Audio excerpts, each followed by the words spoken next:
what happens when a person is afraid. They immediately freeze up and they put all of their energies into avoiding. And when we are afraid, we cannot think clearly. The idea of fear is to break your spiritual continuity. Most of the time, fear is an energy frequency that's flowing through our belly. We feel it as uncomfortable. We feel it as discomfort. We feel it as something bad. 5D is to notice that feeling, because it may be that you're driving down the road and all of a sudden you get like this nauseous feeling in your stomach and you say, what just happened? You had driven by a McDonald's, and as a kid you went to a McDonald's when you were a kid on your bicycle and you ended up getting beat up. So you have this historical precedent in your psyche that says McDonald's is a scary place. So you drive by a McDonald's totally unrelated to anything. You're not even consciously aware of it, but this little feeling comes up inside of your belly. 5D perception is to recognize that feeling coming up in your belly. You don't have to assign it to where it belongs. You don't have to say, well, that's because of the McDonald's restaurant. That's what you would call cognitive therapy.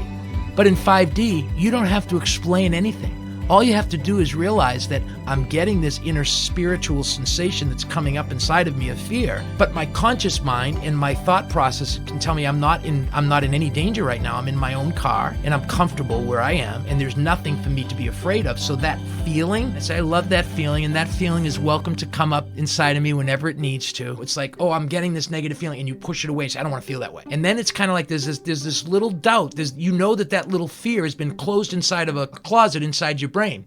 You've put it over there and now you've shut the door on it. Well, that little fear is now in the closet building. That closet becomes bigger and bigger and bigger and bigger, and there's nothing in that closet that has any influence other than to resonate a negative situation that puts you in 3D fear, which makes you uncomfortable and unhealthy. You're living in an environment you're not living within the reality of the situation.